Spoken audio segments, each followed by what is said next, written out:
आदाब दोस्तों। आज बात करते हैं अपने अम्बेडकर नगर में एक संस्कृत विद्यालय है, हर्षेश्वर नाथ भ्याव ब्लॉक में पड़ता है। इसके बारे में मैंने पहले भी एक वीडियो बनाया था। इसके मैनेजर को मैं बहुत पसंद करता हूँ, है तो फराडी लेकिन उसकी हिम्मत की दाद देता हूँ। उसने तो डीएम को भी डांट दिया था, तो पिछली वीडियो मैंने पूरा बताया था। आज उसकी चर्चा इसलिए करना चाहता हूँ कि वहाँ पे एक अखिलेश पांडे नाम के अध्यापक हैं। वो सहायक अध्यापक शायद हैं, प्राचार्य वाचार्य कुछ होता है संस्कृत विद्यालयों में, तो उस पद पे हैं। तो उनकी लड़ाई की दाद देनी पड़ी कि बंदा लड़ रहा है अभी, और यहाँ तक लड़ाई लेके आया कि मैनेजर को पटकनी दे ले गया। अब जिला विद्यालय निरीक्षक जो चोरकट आदमी होते हैं, ये लोग पैसा लेके चाहे जो कर दें, वरना आधे सौ लड़के करा लाया। मामला ये था कि अखिलेश पांडे वो उनके पापा भी वहीं पे शायद टीचर थे, उसका मृतक आश्रित में शायद लगे हैं। तो उनकी ये लोग मार्कशीट वार्कशीट फर्जी घोषित करके मैनेजर ने फिर जांच कराई और वेतन रोक दिया था। 28 महीने का उनका वेतन रुका रह गया था, वेतन नहीं पाया। अब 28 महीना कोई वेतन नहीं पाएगा तो उसकी ज़िंदगी कैसे चलेगी, और दूसरे ज़िले के रहने वाले हों कुछ। तो वो लड़ाई लड़ते रहे, फिर वो उनको वेतन मिलना चालू हुआ। 28 महीने का नहीं मिला, वो हाई कोर्ट चले गए, हाई कोर्ट से ऑर्डर करा के लाए, लेकिन डीआईएस ने आज तक वो कोर्ट के ऑर्डर का अनुपालन नहीं किया। कहता मैनेजर नहीं दे रहा था, हम क्या करें। अच्छा, इस बीच वो जो मैनेजर साहब हैं, उनको फ्रॉड करने की आदत थी। वो 2 महिला और 1 पुरुष अपने घर के ही और किसी और को वो अपने विद्यालय में नई नियुक्ति करने के चक्कर में थे। अखिलेश पांडे उसके पीछे लग गए, जबकि इनका उससे कोई विवाद नहीं था। वो 10 टीचर भर ले, 20 टीचर भर ले, अखिलेश पांडे का क्या जाने वाला। लेकिन ये बोले कि हमारा नहीं मिलेगा, किसी को नहीं होने देंगे। अच्छा, बंदा इतना लड़ा कि वो नियुक्ति कर ही नहीं पाए। नियुक्ति के पूरे कागज बन गए, जो कुछ भी बनना था बन गया। डीआईएस ने वेतन पास करने के लिए 3-3 बार फाइल भी आगे भेज दी। उस पर कमेंट लग के वापस आ गया कि नहीं ये अवैध है, इस पर 409 का मुकदमा हो जाएगा अगर इसका वेतन पास किया गया। वो मामला लटक गया। तो मैनेजर और गुस्सा हो गया कि मेरा नहीं होने दोगे, तुम्हारा नहीं होने देंगे। अरे मेरा तो होने ही नहीं दे रहे थे, तुम्हारा मैं रोक रहा हूँ तो बाद में ना। अच्छा, ये मैं मैनेजर को मानता हूँ कि बहादुर है, मतलब लड़ाका, लेकिन जाहिल है। आप सोचिए कि आपके घर में कोई रहता है, उसकी वजह से इतना नुकसान है, सेटलमेंट करने में कितना टाइम लगेगा। एक अध्यापक है, अपने विद्यालय का है, उसकी आपत्ति या उसके खिलाफ जाने की वजह से इतना बड़ा अगर नुकसान हो रहा है तो उसको समझाने में कितना टाइम। लेकिन भाई अड़ियल हैं मैनेजर साहब, तो अड़ गए कि नहीं देंगे तो नहीं देंगे। अच्छा, डीएस साहब हैं, उनको पैसा मिलना चाहिए, चाहे ये मरे चाहे वो मरे। अखिलेश पांडे लेके चले गए उसको मामला फिर निदेशालय और शासन उसन ले जाके कि मेरा वेतन नहीं मिल रहा है। उसके बाद उन्होंने दोनों चीज़ें साटनी चालू कर दी। उन्होंने ये बताना शुरू कर दिया कि मेरा वेतन जो बाकी है वो तो नहीं मिल रहा है, बाकी ये मैनेजर फर्जी नियुक्ति भी कर रहा है। मैनेजर ने जहाँ विद्यालय बनाया वहाँ ज़मीन भी नहीं उसके नाम है। अब उसमें कभी 2017 में या कुछ मुकदमा भी चला था, इसके ऊपर एफआईआर हुई थी मैनेजर के ऊपर, और राजस्व विभाग ने भी लिख के दे दिया जिस पे विद्यालय बना है वो सरकारी खेल का मैदान है।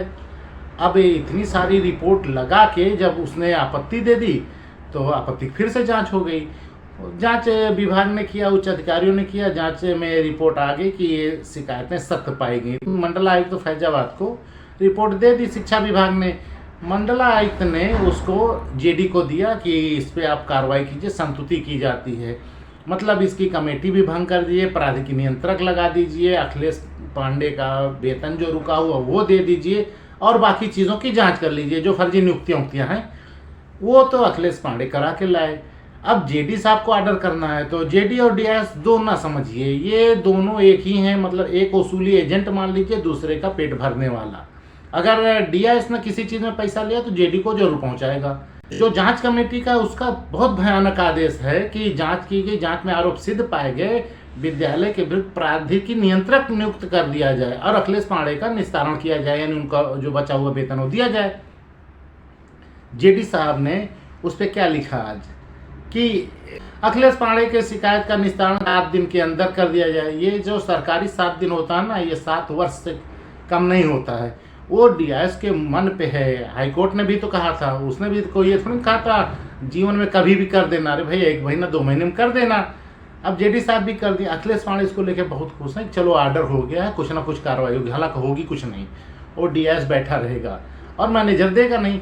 मैनेजर से कितनी बार डीआईएस ने लिख के दिया कि ये चीज़ लाइए, नहीं तो हम वेतन रोक देंगे, नहीं तो ये कर दे वो कर दे। वो कहता नहीं देंगे, और ये नहीं करते। फिर ये इनको जो कार्रवाई करनी वो भी ना, अभी पिछले महीने 3 महीने तक वेतन उसने रोका, पूरे विद्यालय किसी का नहीं दिया, बोले हमारी जो नई नियुक्ति उसका वेतन नहीं जाएगा, किसी का नहीं जाएगा। डीएस उसके खिलाफ कोई कार्रवाई नहीं कर पाए। उसके बाद फिर किसी तरह समझौता करा के वेतन निकाल दिए। 3-3 महीने का एक बार में वेतन निकलता है। तो अब जेडी साहब ने तो लिखा है, जेडी साहब ने वो चीज़ गायब कर ली जिसमें प्राधिकी नियंत्रक नियुक्त करना था, और जेडी को ही आर्डर करना था वो कि प्राधिकी नियंत्रक की नियुक्ति करके और इनका वेतन निकाला जाए। वो प्राधिकी नियंत्रक की नियुक्ति हटा के खाली इतना कर दिया कि इनका 28 महीने का वेतन दिया जाए, बाकी चीज़ें गोल कर गए। देखते हैं क्या होता है उसमें। ये डीएस साहब उसको क्या समझते हैं, क्योंकि लिखना और समझना दोनों अलग चीज़ रहती है। वो शिकायतकर्ता की समझने के लिए कोई चीज़ लिख देता है अधिकारी, और जिसको इम्प्लीमेंट करना रहता है उसको फ़ोन पे बता देता हम ये लिखे रहे तू एक ही समझो, वो होते रहता है। और अधिकारियों से मिलेंगे ना आप तो जब बताएंगे कि वो तो ये आर्डर हुआ था, कहने से बहुत आर्डर आवत है, कोई नहीं मानता। अभी मैंने पहले एक वीडियो बनाया ना, मैंने कहा डीएम साहब आर्डर देते, कोई सुनता उनता नहीं।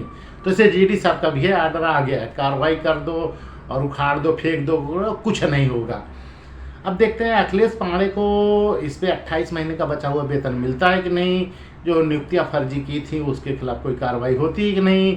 अच्छा, अखिलेश पांडे की बात जो है, ये बड़ा जिगर का आदमी है, इसके खिलाफ कई आरोप लगे हैं। अभी तो हाल में ही वहाँ कोई महिला अध्यापक है, नई भर्ती वाले उसी में थी, उसने तो पता नहीं कहाँ कहाँ लेटर लिख दिया कि अखिलेश पांडे उससे छेड़खानी करते हैं, उसको बुरी नज़र देखते हैं, उसको कुछ सीटी मारते हैं, आंखों को मारते हैं। तो बड़ा भयानक चिट्ठी लिखी है, लेकिन वो सबसे कुछ होगा नहीं, क्योंकि अखिलेश पांडे ने पहले ही उसके खिलाफ इतनी शिकायतें दी हैं। कभी भी कोई उसके लिए जांच करने आएगा तो बता देंगे भैया हम लड़ रहे हैं, तो जवाब में तो ये आंख मारना और सीटी मारना, छेड़खानी करना तो आएगा ही, और उनको आना ही नहीं चाहिए जब उनकी नियुक्ति नहीं अभी हुई है, सब फर्जी है। लेकिन ठीक है, देखते हैं कब तक क्या होता है।